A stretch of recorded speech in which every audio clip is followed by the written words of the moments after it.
할렐루야, 감사합니다. 우리에게 주어진 이 시간 사무엘하 8장 우리가 공부를 하겠습니다. 자, 사무엘하 8장은 우리에게 이제 특히 두 가지에 대해서 사무엘하 8장은 우리에게 전개되어지고 있습니다. 첫 번째 이제 8장에 대한 전체적인 부분들에 대해서 두 가지 요소를 가지고 이야기를 하게 되는데, 첫 번째는 우리가 사무엘하 8장에 보면은 성경에서 딱 두 번 나오는 구절이 있습니다. 그것은 뭔가 하면은 다윗이 어디로 가나 합니다. 다윗이 어디로 가나. 다윗이 어디로 가나. 어디로 가나. 하나님께서 그 모든 것을 이기게 하신다. 어디로 가든지 여호와께서 이기게 하신다. 여호와께서 이기게 하신다. 이것이 8장에 두 번 나오죠, 그죠? 두 번 나오게 됩니다. 그리고 이제 이 다윗이 어디로 가나 여호와께서 이기게 하신다라는 부분들에 대해서는 여전히 다윗이 이방인들과의 그러한 전쟁 속에, 전투 속에 있었던 것을 우리가 볼 수가 있습니다. 그래서 다윗이 8장에서는 보면은 대외적입니다. 대외적 부분에서는 여전히 전쟁 상태에 놓여져 있었습니다. 특히 이제 여기서 가장 중심적인 부분들은 블레셋이었고, 또 하나는 이제 3절에도 나타나고 있으면 2절부터도 그 밑에 이제 쭉 나타납니다만은 모압에 대한 그러한 족속들, 그 다음에 또 하나는 뒤에 이제 쭉 나타나고 있는데, 특히 이제 가나안 족속들이 여전히 연합을 형성하여서 다윗을 무너뜨리려고 틈틈이 노리고 있는 것을 볼 수가 있습니다. 그래서 이런 블레셋, 모압 비롯한 주변의 주변의 이방 나라들을 전쟁을 치르는 장면에서 하나님께서 그 모든 부분들을 다윗이 어디로 가나 이기게 하셨다라는 부분들이 대외적 부분이고, 또 하나는 대내적입니다. 대내적인 부분에서 이제 나라를 다스리는 부분이죠, 그죠? 나라를 다스리는 부분에서 나라를 다스리는 부분에 있어서 다윗의 주요 정책 방향이 있습니다. 나라를 다스리는 데 있어서 주요 정책 방향. 정책 방향이 무엇일까요, 여러분들? 이 속에서 신앙으로 하나를 묶어가는 것이거든요. 신앙으로서 하나를 묶어갈 때에, 이때에 가장 중요하게 이 속에 등장하는 것이 뭔가 하면은 바로 공의와 정의입니다. 공의와 정의. 공의와 정의 가운데서 나라를 다스리는 것을 볼 수가 있습니다. 이런 부분들을 8장에서 중심적으로 우리에게 이야기를 하고 있습니다. 다윗이 이제 왕이 되었습니다. 다윗이 왕이 되어서 군림하는 왕이 아니라 하나님의 언약을 성취하는 왕으로서의 왕. 그래서 어디를 가나라는 부분들은 나라의 안녕을 또는 하나의 언약적인 내용들을 담고 있다면은, 대내적 부분에서는 통치적 부분에서 어떻게 나라를 다스렸는가라는 것을 우리에게 조명해주고 있는 것이 바로 8장의 전체적인 내용입니다.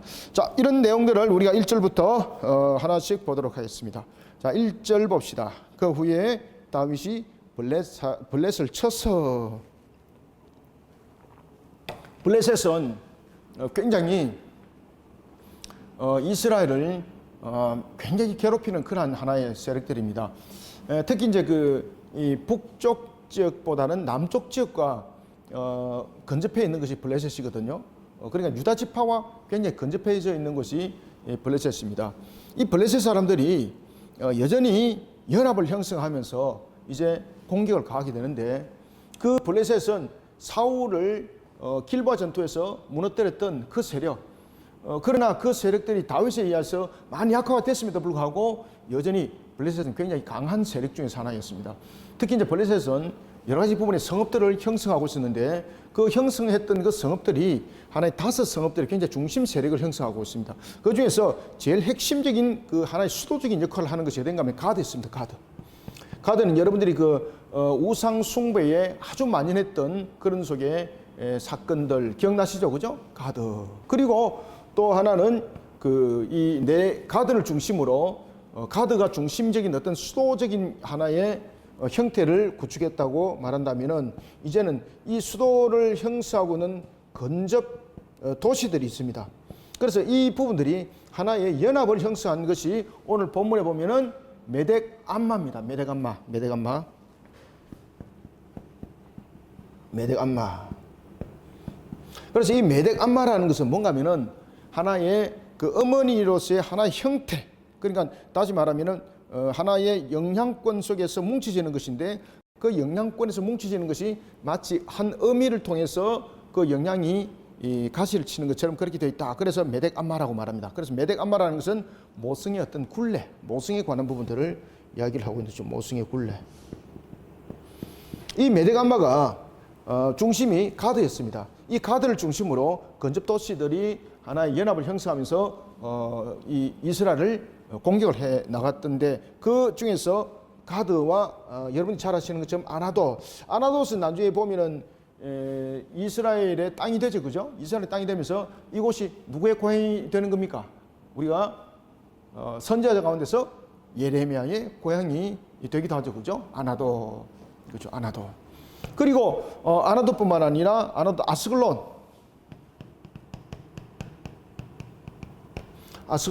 그 다음에 아스글론, 그 다음에 에글론, 그리고 가사, 이런 부분들이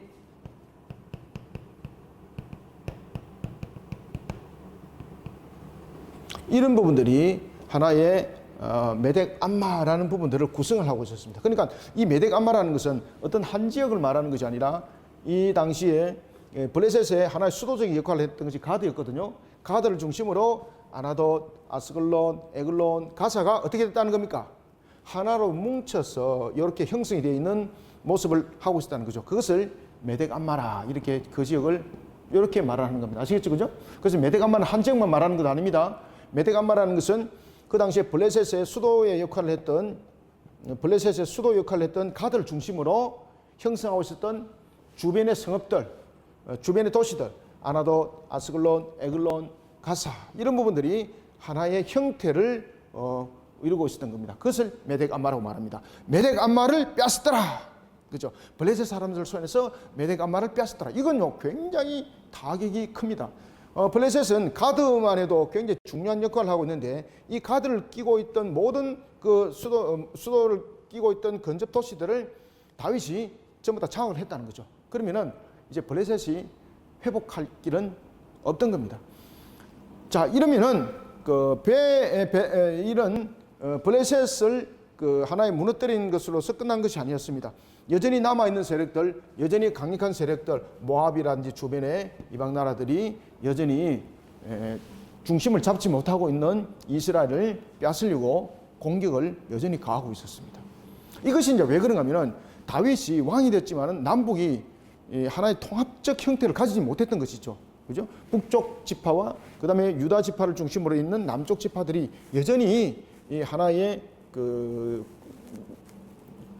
하나를 형성하지 못하는 그런 상태에 놓여 있다 보니까 나라가 여러 가지 부분에 구멍이 생기는 겁니다. 자, 다윗은 이런 부분들을 어떻게 하나로 묶어 나갔고, 이런 나라를 어떻게 하나로 묶어 나갔을 뿐만 아니라 어떻게 방어를 해 나갔는지를 우리에게 오늘 좀 해주고 있는 거죠. 그래서 오늘 8장에 보면 그 내용들을 중심으로 우리에게 설명을 해주고 있습니다. 다윗은 그러면 이런 대외적으로 이런 외적인 부분에서 전쟁을 치룰 때에 블레셋과 비롯한 모압 주변의 나라들을 어떻게 승리를 거뒀는가? 여기서 보면 핵심이죠. 여호와께서 이기겠다는 겁니다. 그럼 여기서 여호와께서 이기겠다는 것은 전쟁의 주관자가 하나님이 직접 그 전투를 치렀다는 이야기입니다. 그러면은 여호와 하나님이 군대 장관이 되어줬다는 이야기거든요.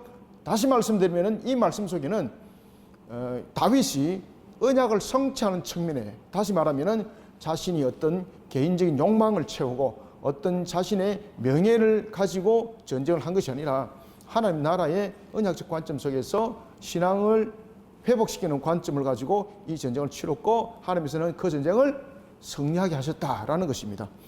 자, 2절 봅시다.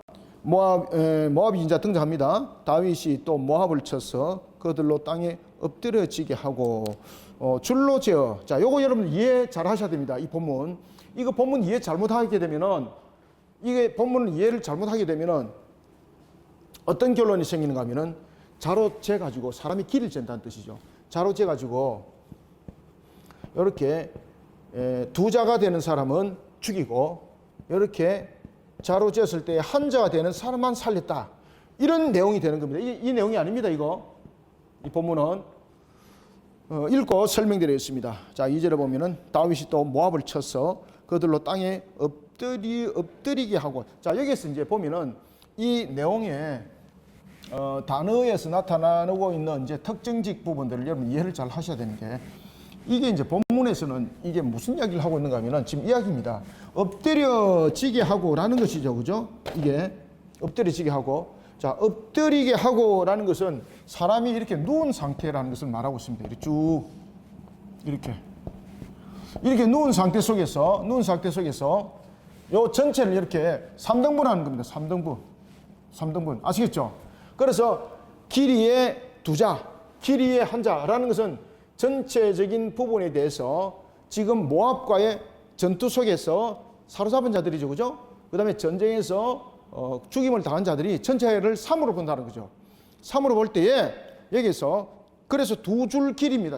이것을 두 줄 길이라고 말하는 거. 두 줄, 한 줄이니까 이것을 두 줄이라고 말해요. 두 줄. 그 다음에 이것을 한 줄이라고 말해요. 한 줄. 이건 다시 말하면 무슨 말인가 하면은 누워있는 채로 전체적인 수를 헤아리는 겁니다. 이게. 그래서 3분의 2는 죽었다는 거죠. 3분의 2는 죽었고 3분의 1은 살려뒀다는 거죠. 그러면은 여기에서 어떤 이야기를 하고 있는가 하면은 전체적인 부분에서 이야기를 표면적으로 드러나고 있지는 않지만 이 뉘앙스 속에서 여러분들이 깨달아야 될 것이 있는데, 그것은 뭔가 하면은 왜 3분의 2는 죽었고 3분의 1은 살았는가라는 것입니다. 키기를 잰 것 아닙니다. 키기를 잰 것이 아니라 전체적인 죽은 숫자를 지금 3등분 했다는 거죠. 3등분 했을 때 3분의 1은 왜 죽었을까 여러분들? 3분의 1은 다윗에게 끝까지 항변한 자들입니다. 다윗에게 끝까지 항복하지 아니하고 끝까지 자신들의 우상 숭배의 그 이름으로 다윗에게 대적한 자들입니다. 그러니까 하나님께서 그들을 살려주지 않다는 거죠. 그러면 3분의 1은 항복을 했다는 거죠. 항복을 하고 그들이 섬기는 신을 포기를 했던 자들, 그죠? 이런 부분들. 그래서 하나님께서 용서하시고라는 부분들이 이 속에 있는 겁니다. 그들은 돌이키지 아니하고 하나님을 끝까지 대적한 3분의 2는 죽었고, 그리고 자신들의 부분에서 다윗에게 항복했다는 것은 여호와 하나님 앞에 그들이 항복했다는 뜻이거든요. 그들은 어떻게 용서하시고라는 부분들이 이 속에 있는 겁니다. 자, 2절 다시 봅시다. 다윗이 또 모압을 쳐서 그들로 땅에 엎드리게 하고. 그래서 엎드리게 하는 것은 누워있는 이 모습을 말하고 있는 겁니다. 엎드리게 하고 줄로 재었다는 것은 뭐 전체적인 부분에서 청량했다는 뜻이 아닙니다. 여기서는 청량이라는 단어의 의미를 아닙니다. 여기서는 청량이라는 부분들이 아니라 전체적인 부분에서 비율을 말합니다. 전체에 대한 비율. 전체적인 비율을 말합니다. 다윗이 또 모압을 쳐서 그들로 땅에 엎드리게 하고 줄로 재어 두 줄 길이의 사람은 죽이고. 여기서 두 줄 길이는 바로 이 부분들이죠. 그죠? 그래서 비율을 말합니다. 전체적인 부분들을 3으로 이야기한다는 거죠. 3으로 이해해서 비율적 측면에서 3분의 2, 그러니까 3분의 2니까 약 한 그 66%죠. 그죠? 66%에서 67%는 죽었다는 거죠. 66%, 67%는 왜 죽었겠습니까? 끝까지 자신들의 우상의 이름으로 항변했던 자들. 그들은 하나님께서 그들을 심판했다는 겁니다. 다윗이 여호와 이름으로 그들을 처단했다는 거죠. 그리고 3분의 1은 그들이 항복했다는 겁니다. 항복. 여기서 항복이라는 것은 그 신의 이름으로서 항복을 하는 거예요. 그래서 하나님께서 그들을 용서하시고 이런 부분들이 이 속에 있는 겁니다. 그 두 줄 길이의 사람은 죽이고 한 줄 길이의 사람은 살리니 모압 사람들이 다윗의 못이 됐더라. 종들이 되었더라. 아시겠죠? 종들이 되었고 무엇을 드립니까? 조공을 드렸더라. 자, 고대 사회 속에서 종이 되었고 조공을 드렸다는 것은 무슨 뜻인가 하면은 그 신에게 바치는 겁니다. 그 신에게 항복했다는 뜻이에요. 그 신의 다스림을 얻었다. 다스림을 받는다는 의미를 가지고 있습니다. 그런데 3분의 2는 어떻게 했다? 그렇게 여호와 하나님을 따르는 그런 종의 위치에 서기를 거부했다는 거죠. 끝까지 항변했던 그들 3분의 2는 죽었습니다. 이 말입니다. 종들이 되어 조공을 드리니라. 3절 르홉의 아들 소바왕. 소바라는 지역은 조그마한 그 시리아 지역에 있는 아람의 여러 소도시 국가 가운데 하나입니다. 소바 왕 하닷 에셀이 자기 권세를 회복하려고, 자 여기서 자기 권세를 회복하려고 하는 것은 이게 무슨 말인가 하면은 사울이 있을 때에 소바가 사울에 의해서 점령당했습니다. 그리고 조공을 들였던 것이죠. 그러니까 이제 다윗이 들어설 때에 하나의 여러 가지 부분에서 좀 혼란이 있었잖아요. 그죠? 남과 북에 대한 부분들에서 여러 가지 일들이 있지 않습니까? 왜냐하면 통합적인 상태를 두지 못한 7년이라는 세월이 있었죠. 통합적인 형태를 가지 못한 7년의 세월 속에서 남과 북은 내적 부분에서 균열을 일으키지 않습니까? 이 부분들을 소바는 자기의 기회로 삼았던 거예요. 지금 그 말입니다. 기회로 삼아가지고 사울에게 의해서 상실당했던 그 자신들의 모든 부분들을 회복하기 위해서 다윗에게 지금 덤벼들었다는 거예요. 그죠? 다윗이 덤벼들었다는 거죠. 회복하려고 유브라데 강으로 갈 때에 다윗이 그를 쳐서 그에게서 마병 1700과 보병 2만 명을 사로잡고 병거 100대의 말만 남기고, 자 여기서 보십시오. 자 마병은 1700인데 말을 남겨둔 말이 있고 남겨두지 않은 말이 있어요. 지금 여기서 이제 마병이라는 것은 이거는 그 말을 통해서 여러 가지 부분들 전투를 치르는 굉장히 강력한 군대죠. 그죠? 마치 전차 군대와 같은 그런 군대. 자, 거기에서 1700명, 마병이 1700명이고, 그리고 보병이 2만 명이 보병이 2만 명. 이 군대 예사롭지 않습니다. 마병이라는 것은 하나의 전차 부대거든요. 1700대, 전차가 1700대예요. 그리고 보병이 2만. 자, 이 전투 속에서 다윗이 어떻게 하는가 하면은 여기서 100대 말만 남겨. 100대. 자, 여기서 마병에 대한 부분에서 몇 개만 남깁니다. 100대만 남기고 그 말들의 전부 다 힘줄을 다 끊어버려요. 말들의 힘줄을 끊어버린다는 것은 전쟁에서 주력을 하여서 힘을 쓰고 빨리 달 수 있는 그 기능들이 전부 다 상실됐다는 이야기예요. 전투로서 설 수 없는 말이 되었다는 거죠. 그러면은 왜 다윗이 그렇게 했을까라는 것입니다. 전부 다 하든지 아니면은 이 마병이라는 것은 굉장히 중요하지 않습니까? 자신들이 전쟁 도구로 설 수도 있는데도 불구하고 이 부분에서 100대만 두고 남은 것은 전부 다 힘줄을 다 끊었다는 거죠. 그러면 이 100대는 무엇으로 사용하고자 했는가? 이 100대도 마병이라는 부분에서 전투 병력으로, 전투 인력으로 쓰지 않습니다. 여기서 이제 100대를 남겨뒀던 이유는 전투용이 아니고 무슨 용으로 남겨뒀겠습니까? 이 하나의 신앙에 대해서 어떤 의식행위를 할 때 이런 부분에서 이 100대는 의식행위를 위해서 남겨둔 겁니다. 이것도 전투에 대한 부분들로서 사용하지 않는 거죠. 의식적 행위를 위해서. 그 외에는 전부 다 힘줄을 끊었다. 자, 4절.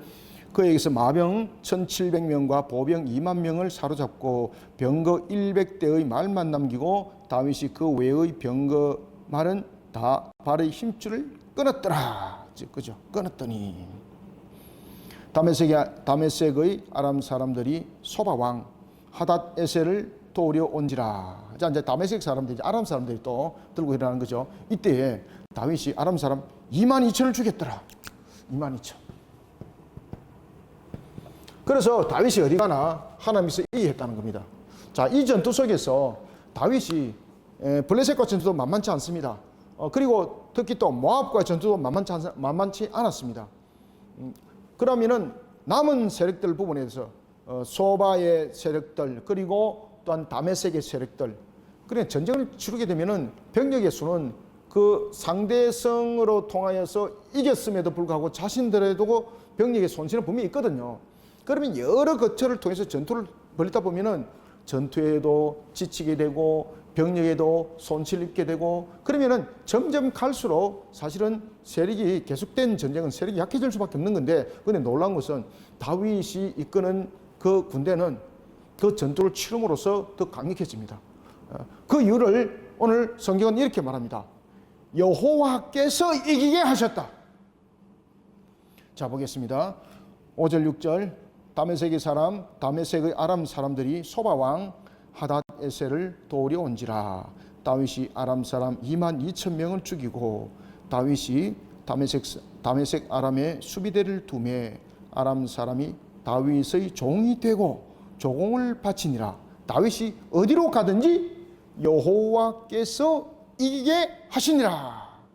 그래서 결국은 이런 여러 가지 전투를 치르면서 굉장히 장기간에 걸친 이 전투, 쉽게 말하면 지칠 수도 있는 그 전투, 자신들의 병력의 손실로 인하여서 나타날 수 있는 어떤 하나의 모습들, 이런 것들이 나타나지 않더라는 겁니다. 왜냐하면 그 전투를 여호와께서 이기게 하셨다는 거죠. 여호와께서 이기게 하셨다는 것은 여호와가 싸웠다는 겁니다. 여호와가 싸웠다는 거죠. 싸운 것은 사람이 아니라 만군의 여호와, 여리고성을 무너뜨린 것처럼 만군의 여호와가 싸웠다, 이런 겁니다. 그래서 이 다윗이 지금 이방 나라와 치르는 전투에 대한 의미를 지금 아시겠죠, 그죠? 이방 나라와 치르는 이 전투의 의미는 하나님의 언약의 회복, 하나님의 기업의 회복, 하나님의 나라를 지켜나가는 하나의 굳건한 신앙의 방어망을 형성하는 것. 그러니 하나님이 싸우는 거예요. 하나님이 싸울 이유가 있는 거죠, 그죠? 마땅히 싸울 이유가 있는 거죠. 그러니까 다윗이 군사를 이끌고 싸웠지만은 그 전쟁은 결국은 하나님이 싸우시는 전쟁이었더라, 이렇게 말을 하고 있는 겁니다. 자, 여기서 이제 다윗의 신앙이 나타납니다. 자, 여기서 다윗과 사울의 전쟁에 임하는 자세가 어떻게 틀린가를 우리에게 설명을 해주겠습니다. 자, 이 부분들을 우리가 크게 형태를 가지고 구축을 한번 말하고 본문을 다시 보겠습니다. 자, 사울과 다윗의 차이점. 사울과 다윗이 전쟁을 치룰 때에 둘 다 전리품을 취합니다. 전리품을. 그런데 사울은 전리품을 취했을 때에 이것을 하나님께 드리는 전리품이 아니라 자신의 권위와 그리고 자신의 명예를 드높이는 일에 이 전리품을 사용을 합니다. 그래서 이 전리품은 자신이 소유하지 않더라도 군사들에게, 자신을 따르는 병사들에게, 군사들에게 나눠줬습니다. 전리품으로. 심지어 여러분들 잘 아시는 것처럼 아각을 하나님께서 그를 살려두지 마라 그랬잖아요, 그죠? 그럼에도 불구하고 그들을 살려두고, 그를 살려두고, 그리고 또한 그 재물을 남겨뒀습니다. 왜 그런가 하면 그 병사들이 그 재물을 원했기 때문에, 그리고 또한 그 재물을 하나님께 제사 드리려고 남겨뒀습니다. 그런 이제 말도 안 되는 소리를 하는 거죠. 하나님께서 전부 다 모든 것을 전리품들을 취하지도 말라. 그것을 전부 다 취하지 말고 소각하여라. 그리고 아각도 살려두지 마라. 이렇게 했는데 그 부분들 통해서 전리품을 취한 것을 통하여서 자신의 권위와 명예를 지켜나가고 그런 하나의 역할들을 했다면은 다윗은 모든 전리품을 하나님께 드립니다. 그 전리품을 군사들에게도 어떻다? 나누지 않습니다. 이런 약한 부분들이 있는 거죠. 그러니까 하나님께서 이 전리품을 하나님께 드렸다는 것은 다윗의 어떤 고백이 있는가 하면은 이 전쟁은 누가 승리하게 하셨고 누가 싸웠다는 신앙 고백이 있습니까? 이 전쟁을 하나님께서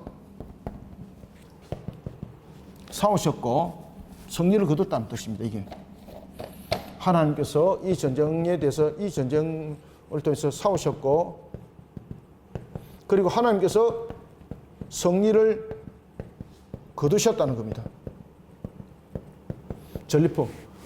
전리품이라는 것은 승리한 자가 가져가는 거거든요. 그래서 다윗은 지금 이 모든 전투에서 전리품을 하나도 취하지 않습니다.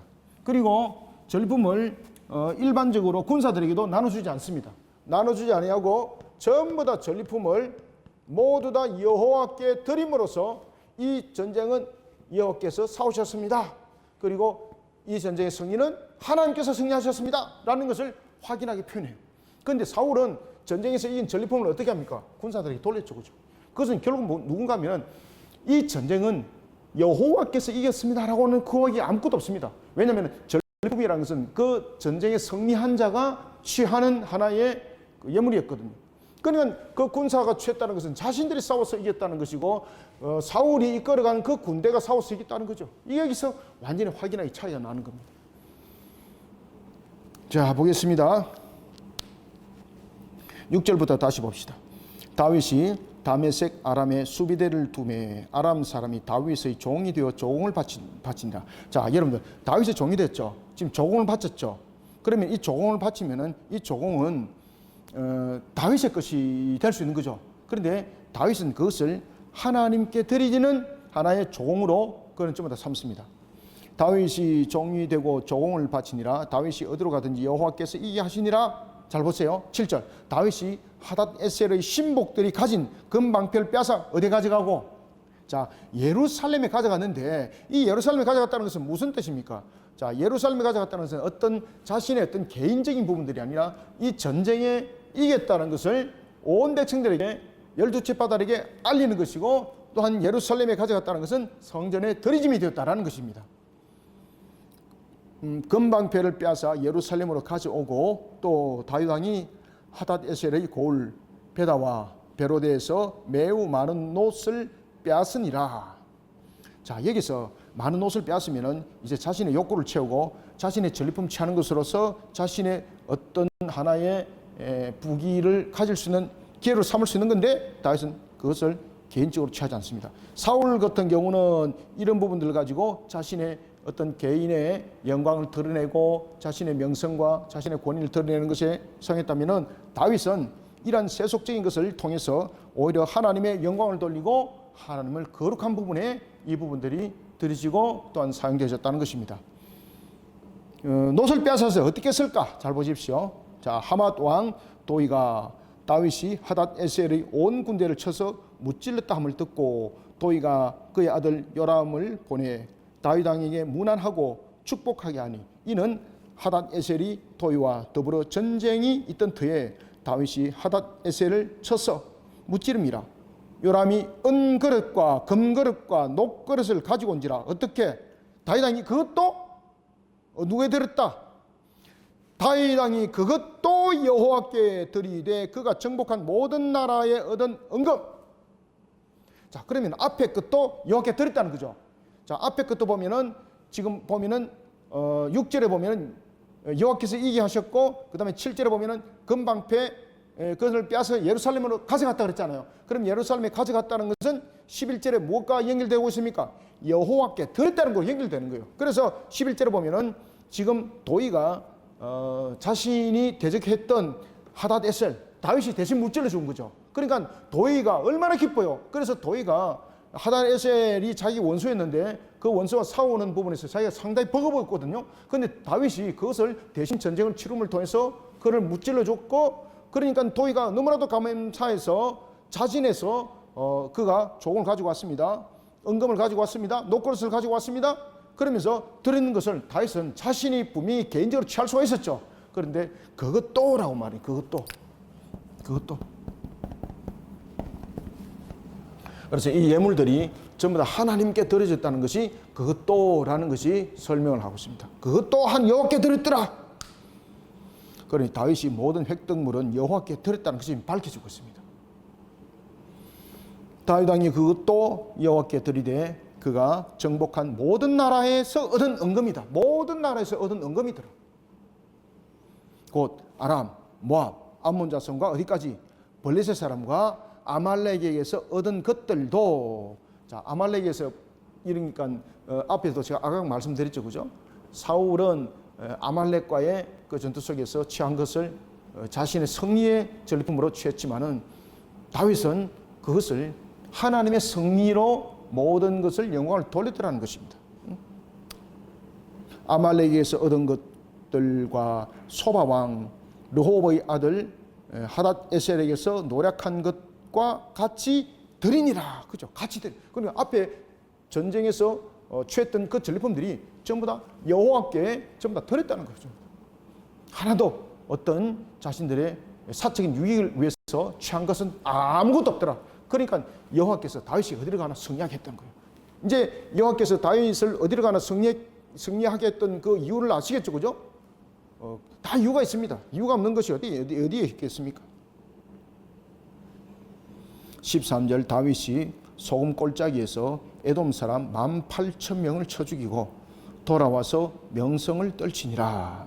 자, 여기서 다윗이 돌아와서 명성을 떨쳤다는 것은 자기 이름을 더 높인 것인가요? 아니면은 누구의 명성을 지금 드높였다는 거예요, 여기서.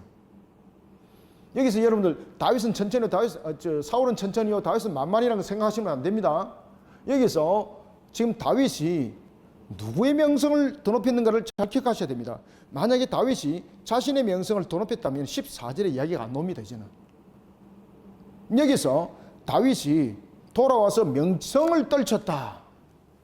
자, 일반적으로 우리가 보면은 일반적으로 문장과 문맥적인 부분들로 그냥 단순한 문맥으로 본다면은 전체적인 부분에서 여호와께 드렸더라 이 내용들을 보질 않고, 만약에 그 한 단면의 문장으로 본다면은, 문맥적으로 안 보고 문장으로 본다면은 명성을 떨쳤다는 것은 누구의 명성입니까? 여기서 명성을 떨쳤더라. 이것을 그냥 한 문장으로 보면은 무엇입니까? 다윗입니다. 다윗. 그런데 이 부분들은 문장으로 봤을 때는 다윗인데, 전체적인 단락으로 봤을 때는, 문맥의 단락으로 봤을 때는 누굽니까? 전체적인 문맥의 하나의 단락적인 부분들로 보면은 놀랍게도 이것은 다윗이 아니고 누굽니까? 하나님. 명성을 떨친 것이 다윗 자신이 아닙니다. 하나님.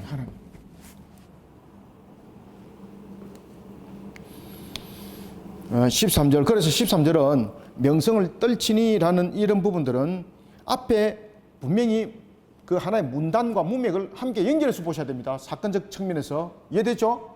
이거는 사건적 측면에서 문장만 보는 것이 아니라 문단과 문맥을 함께 보셔야 돼요. 그랬을 때에 여기서 명성을 떨친 것은 다윗이 아니에요. 문장으로만 보면은 누구다?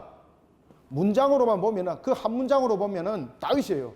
그런데 그 명성을 떨친 것은 이미 앞에 전개되고 있는 사건을, 스토리를 이야기를 하고 있는 것이거든요. 그렇기 때문에 이 명성을 떨쳤다는 것은 문맥과 단락으로 보셔야 되는 거예요. 그럴 때 이 명성을 떨쳤다는 이 명성은 누구의 명성입니까? 여호와 하나님의 명성입니다. 여호와 하나님의 명성. 그러니 하나님이 기뻐했고, 하나님이 어디를 가나? 다윗을 이기겠다는 거예요. 이 다윗을 이기겠다. 그래서 13절과 14절 잘 연결해서 보셔야 됩니다. 13절, 다윗이 소금골짜기에서 에돔 사람 18,000명을 쳐 죽이고 돌아와서 명성을 떨치니라. 여기서 명성, 누구 명성이죠? 하나님의 명성을 알렸다는 거예요. 하나님의 명성을 알렸다. 다윗이 에돔에 수비대를 두되 온 에돔에 수비대를 두니 에돔 사람이 다 다윗의 종이 되니라. 다윗이 어디로 가든지 누가 이기게 합니까? 여호와께서 이기게 하셨더라. 그죠? 여호와께서 두 번 나왔죠. 앞에도 여호와께서 이기게 하셨더라. 뒤에도 여호와께서 이기게 하셨더라. 6절과 14절.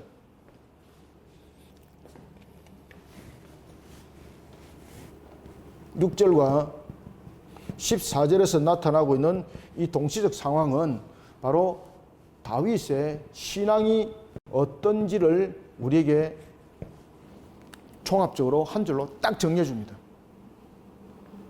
그래서 그는 여호와를 명성을 드높이는 자였고, 그리고 모든 전쟁의 승리는 하나님께서 모든 싸움을 친히 임하셨고 그 승리를 거두셨습니다 라는 부분의 신앙의 고백들, 그러면서 하나님의 명성을 드높이는 거예요.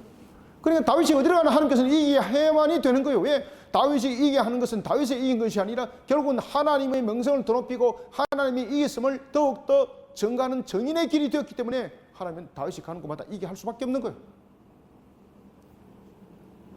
그러면서 하나님 영광을 받으시는 거죠. 15절, 다윗이 온 이스라엘을 다스리라. 자, 여기까지는 14절까지는 대외적인 다윗의 모습이에요. 결국은 전쟁에 관한 부분들을 아까 서두에 제가 말씀드렸죠, 그죠? 대외적, 대내적. 18장은 두 가지를 말하고 있다. 대외적인 부분에 대해서는 전쟁을 어떻게 치렀는가라는 부분에서 그 내용들을 이야기를 하고 있을 때, 그는 신앙으로서 이 모든 부분들을 성취해 나갔던 언약적 관점 속에 있었다.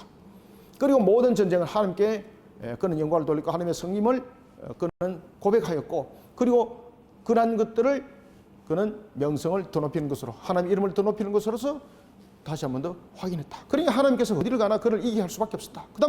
그러면 대내적으로는 어떻게 했는가? 대내적으로는 12지파를 이제 하나로 묶어갑니다. 그 대내적으로는 12지파를 하나로 묶어갈 때 모든 하나의 부분들은 굴림과 또는 색다른 정책이 아니었습니다. 신앙의 회복이었습니다. 그 신앙의 회복의 가장 중심점이 바로 공의입니다. 공의와 정의입니다. 공의와 정의. 이 공의와 정의는 하나님의 법도와 그리고 율례, 규례를 지키는 측면에서 그 말씀, 하나님의 말씀, 그 말씀을 지키는 것으로서의 정의와 공의죠. 하나님의 말씀.